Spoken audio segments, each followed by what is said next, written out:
Beneath this ground lies more oil than anywhere else on Earth, more crude than Saudi Arabia.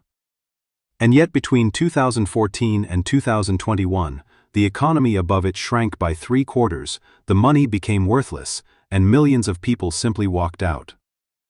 Now look at this place. No oil, no coastline, no empire. Barely any soil you can farm. Its mountains look beautiful on a postcard, and for most of history they were a prison. It is now one of the richest places human beings have ever built. Venezuela and Switzerland. If natural resources made countries rich, none of this should be possible. So something else makes countries rich. By the end of this video you will know exactly what it is, and you will see why the West has started quietly gambling it away. Start with the part almost everyone has forgotten. Switzerland used to be poor. Not modestly poor, desperately poor. The Alps gave it thin soil, short summers, and nothing worth mining. When the harvests failed in 1816, parts of the country starved. Through the 19th century, wave after wave of Swiss families gave up and left, for North America, for Brazil, for Argentina.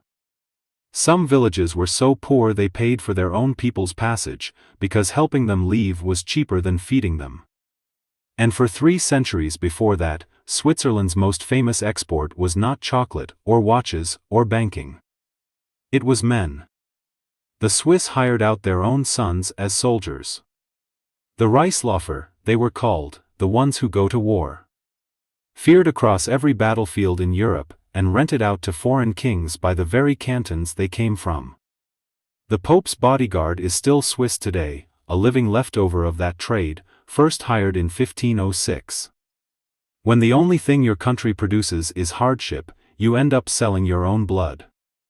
Then, in September 1515, on a field near Milan called Marignano, the Swiss marched into a battle they could not win. Thousands of pikemen were cut down in 2 days by French cannon and cavalry. It was the last time a Swiss national army ever fought a battle on foreign soil. And it is where the whole miracle begins. Because what Switzerland did next is the hinge of this entire story. It stopped playing the game. While every other power in Europe spent the next 4 centuries fighting over land, colonies and thrones, the Swiss stepped back. Neutrality hardened from an instinct into a doctrine. And in 1815, the great powers at the Congress of Vienna recognized it permanently in writing. Then, in 1848, while revolutions burned across the continent, Switzerland quietly gave itself a federal constitution, spread power so thinly that no single ruler could seize it, and soon afterwards outlawed the mercenary trade for good. No king to bankrupt the country, no empire to defend, no war to pay for. Think about what that means for money. War is the most expensive thing a state can do, and it is the reason most currencies in history have died. Debasement, inflation, default. Trace almost any collapse back far enough, and you find a government that had to pay for a fight. Switzerland removed the reason. And when the 20th century arrived and the whole continent burned, twice, Switzerland sat inside the fire and did not burn with it. That is when a quiet advantage became a fortune.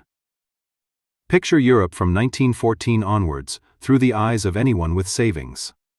In Germany, in 1923, a lifetime of careful saving would not buy a loaf of bread. Across the continent, currencies were shredded to pay for wars, banks failed, empires dissolved, and governments seized whatever they needed. And in the middle of the map sat one country where none of it happened. The state did not fall. The money was not printed into dust. In 1934, Switzerland went further and made it a criminal offense.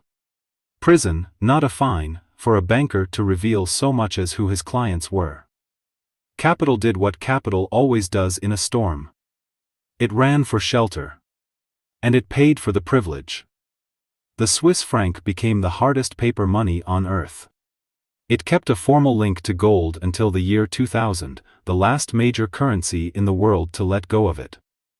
In 1914, $1 bought more than 5 francs.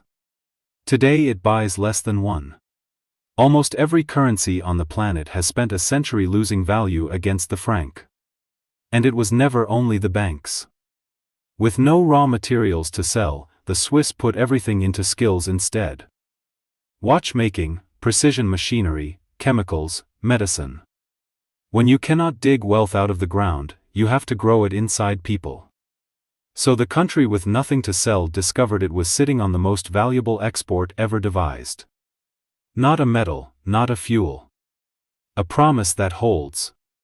This small, landlocked nation came to safekeep nearly a fifth of all the private wealth held outside its owners' home countries. The vault of the world, built exactly where the oil should have been. Be clear, this story has dark chapters. The same secrecy that sheltered refugees' savings also sheltered tax evaders, dictators' fortunes, and unclaimed accounts from the Nazi era. And it took decades of international pressure to dismantle classic bank secrecy in the 2010s. Trust was the product. It was not always sold to honest customers. But notice the sequence. The trust came first. The wealth followed. Which brings us to now. Because the Swiss formula, stable money, boring institutions, rule of law, a promise that holds, is exactly the formula the whole Western world inherited. It is why the dollar sits at the center of trade, and why capital has flowed towards London and New York for 2 centuries. And it is being spent down. Deficits that never close, debt ceilings turned into theater, money created by the trillion in every crisis, reserves frozen and currencies used as weapons, which taught every government on earth that its savings are only safe as long as it behaves. Each one of these is a withdrawal from an account of trust that took centuries to fill. Even Switzerland is feeling it.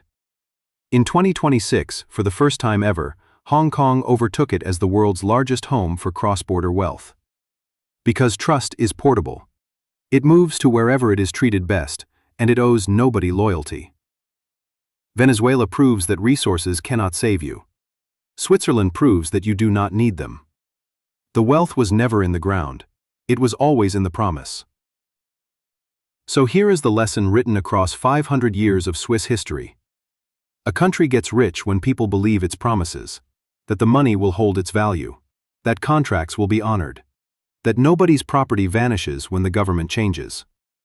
Break those promises, and no resource on earth will save you. Keep them long enough, and the world will pay you simply for being believable.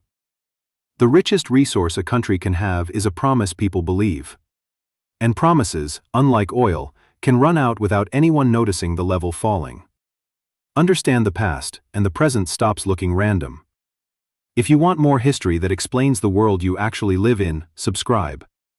There is a great deal more where this came from.